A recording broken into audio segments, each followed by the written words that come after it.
নতুন নতুন ভিডিও পেতে চ্যানেলটিকে সাবস্ক্রাইব করুন আর পাশে থাকা বেল আইকনে ক্লিক করে দেন, তাহলে যখনই নতুন কোনো ভিডিও আপলোড দেব সবার আগে পৌঁছে যাবে আপনাদের কাছে। হাই ফ্রেন্ড, একাস কুকিংয়ে তোমাদের সবাইকে স্বাগতম। আজ আমি তোমাদের সাথে নিয়ে এসেছি কলকাতার আরেকটি জনপ্রিয় মিষ্টি গুজিয়া। আর এই গুজিয়া তৈরি করতে আমার যা যা লাগবে তা হলো, প্রথমে নিয়েছি আমি 200 গ্রাম লিকুইড দুধ। এবার ওই দুধটাকে আমি গরম করে নিয়েছি, উষ্ণ গরম করে নিয়েছি। আর এখানে দিয়ে দিয়েছি আমি 200 গ্রাম পাউডার দুধ। এবার পাউডার মিল্কটাকে আমি ভালো করে দুধের সাথে মিশিয়ে নেব, যাতে কোনো লাম্পস বেঁধে না যায়। এবার দুধটাকে ভালো করে মিশিয়ে নেওয়ার পর এখানে আমি দিয়ে দেব কাজু বাদাম পেস্ট। এখানে কাজু বাদাম নিয়েছি আমি 1 টেবিল চামচ।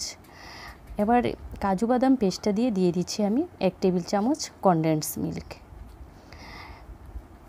আর এই কাজু বাদাম আর কনডেন্স মিল্কটা দিলে গুজিয়াটা খেতেও অসাধারণ লাগে।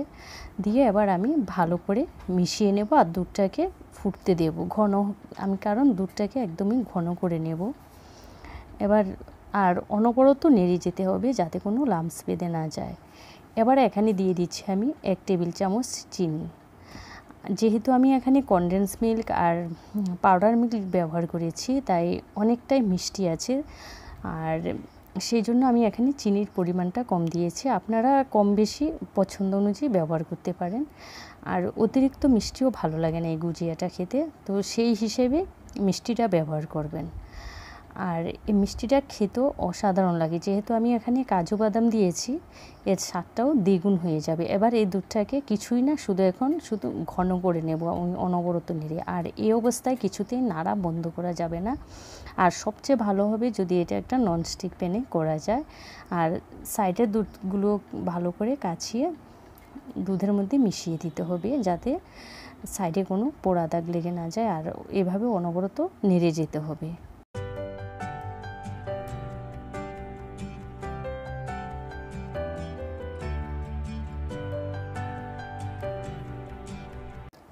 এবার দুধটাকে আমি প্রায় 15 থেকে 20 মিনিট নেড়ে নেওয়ার পর এই অবস্থায় ঘনত্বটা চলে এসছে। আমার দুধটা এখনও তৈরি হয়নি পুরোপুরি।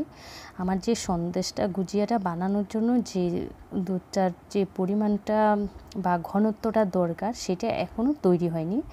কারণ কি, এটা এখনও লিকুইড রয়ে গিয়েছে, তাই আরও আমাকে এটা ভালোভাবে তৈরি করে নিতে হবে।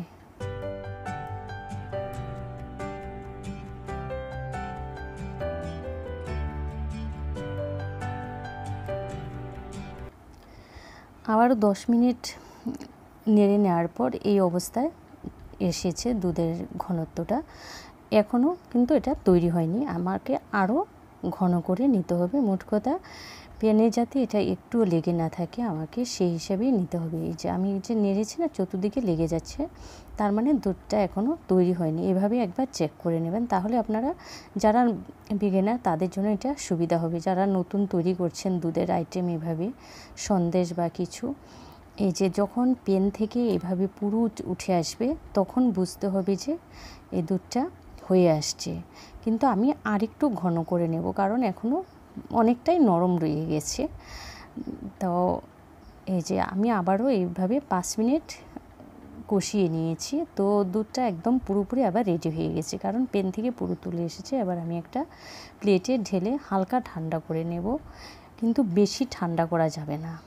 হালকা ঠান্ডা করে নেওয়ার পর আমি হাতে তেল মেখে নিয়েছি। এবার এইভাবে কিছুই না, একটু লম্বা করে নিয়ে এই যে এইভাবে একটা ভাঁজ করে দিলে গুজিয়ার শেপটা চলে আসবে। এই তো তৈরি হয়ে গেল দোকানের মতোই গুজিয়া তৈরি। আর এটা আমি যেভাবে তৈরি করেছি, এটা খেতে অসাধারণ লাগে।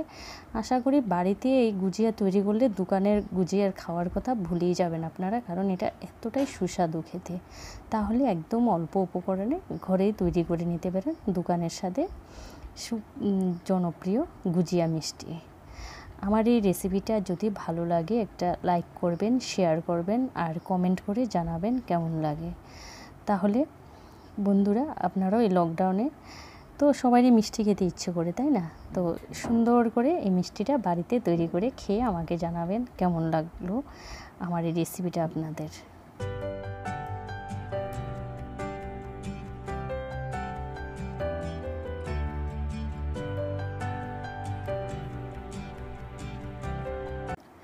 এইভাবে একইভাবে আমি সমস্ত গুজিয়াগুলো তৈরি করে নিয়েছি। দেখতে যত সুন্দর, খেতেও ঠিক তেমনি সুস্বাদু। তাহলে আপনারাও এই রেসিপিটা তৈরি করে আমাকে অবশ্যই কমেন্ট করে জানাবেন কেমন লাগলো। ভালো থাকুন, সুস্থ থাকুন। আবারও দেখা হবে নতুন কোনো রেসিপির সাথে। ততক্ষণের জন্য টাটা।